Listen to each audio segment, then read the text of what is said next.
Welcome to the Harnessing Happiness podcast. This is the Happy Clappy soundbite. Welcome to Harnessing Happiness with myself, Sarah J Naylor, and this your short Happy Clappy soundbite. Just wanted to say thank you for stopping on by too as well. It's great to have you here. So today I really wanted to talk to you about acceptance. Now, acceptance is such a powerful word, and it is one of the key words on my APE Mindset methodology, which I trademarked last year. And I really want to delve deeper into what that actually means. So acceptance of yourself, of situations, of scenarios, of things that happen that you can and you can't change. It obviously affects us in all areas of life, but I think I would like to very much focus in for the next few minutes on that acceptance of the self, because I think that's really where it all starts at the end of the day.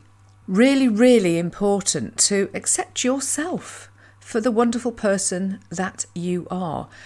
Others may have opinions of you, most people do, and unfortunately in today's world and social media, people feel like it's okay to point fingers and shout and call people names, etc. and so forth. You know the pitch.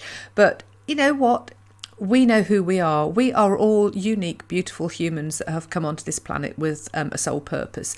And it's about discovering what that is, what makes us tick, who we are, and really doing that, inner work to understand ourselves.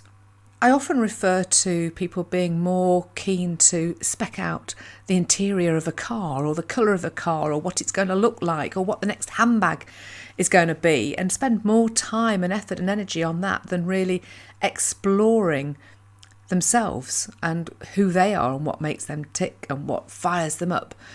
Because you know what? When you're doing something that you really do enjoy, and what fires you up, what gets your heart pumping, what fires up that passion, what makes your heart sing, that makes such a difference to you personally. But it's about exploring that and finding out what that actually is. And so much of that is about sort of digging deep to uncover it.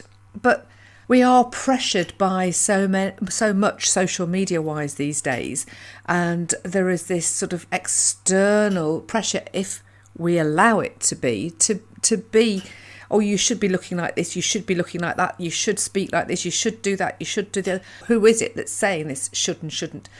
It's about switching that off and coming back to the self. It's that acceptance, again, of who you are.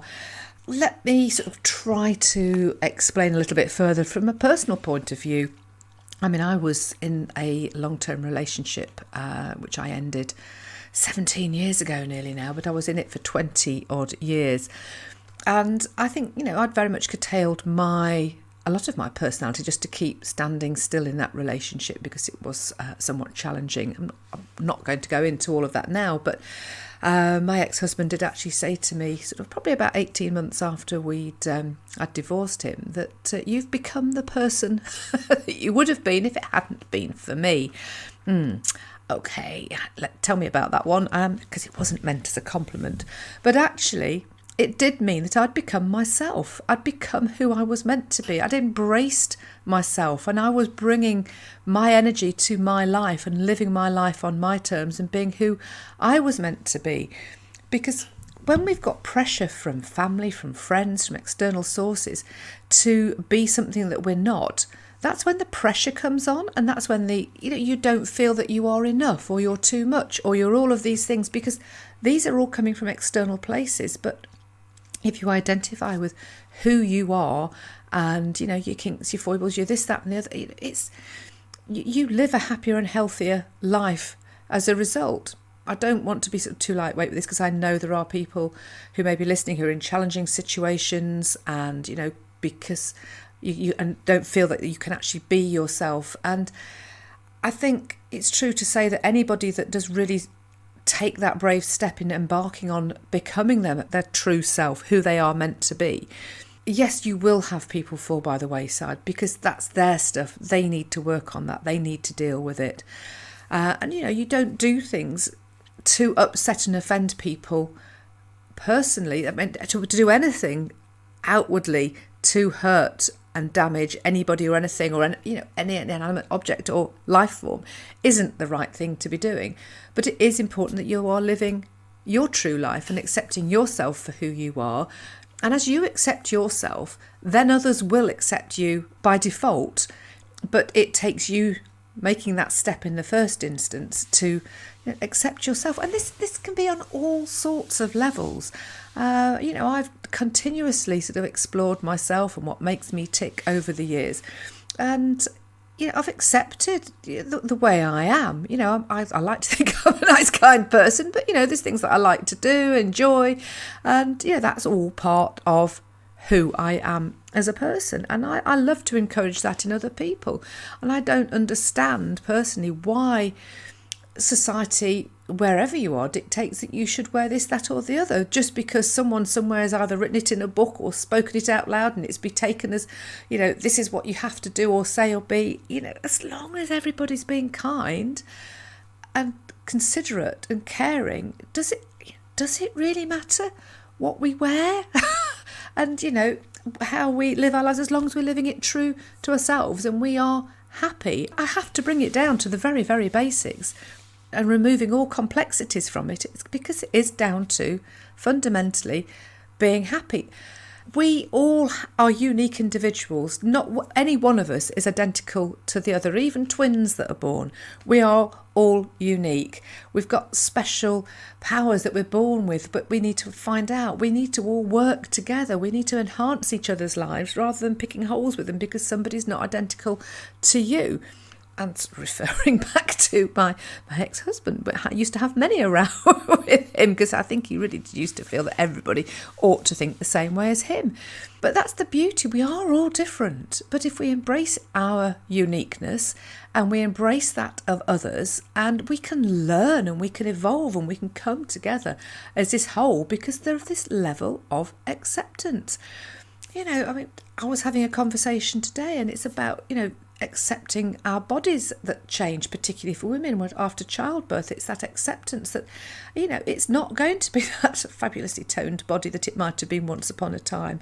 And as we get older, so the body changes shape and so we need to adapt with that. I don't think it's about sort of chopping it about to try and become like a sort of a replicated image of something that might be looking perfect on Instagram.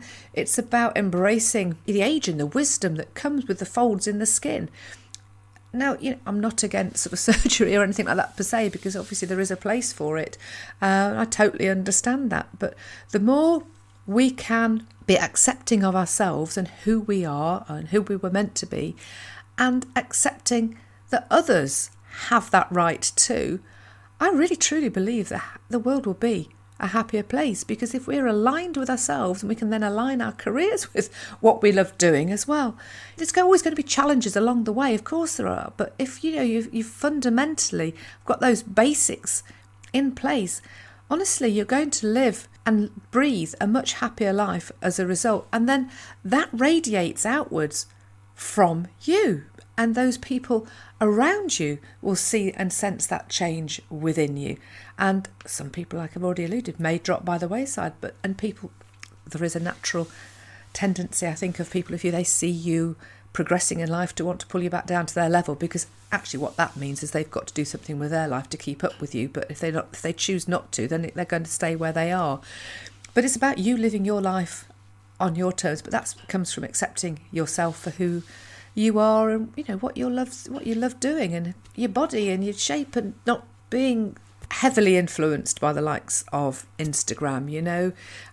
It's all those images that look so amazing are only a snapshot of time, and some people have probably taken 400 photographs to get that one that looks absolutely perfect. And what's perfect anyway? The perfection is in the imperfection, actually, because we've all got so many different traits to ourselves, and that's what makes us interesting. So be interesting, accept yourself, be that interesting person, and share your passions for life with others. That's my 10 minutes with you. Thank you so much for listening. I hope I made some sense. The fundamental point is just, be happy with yourself, because it all comes from within, and whatever you project outwards is what you attract back.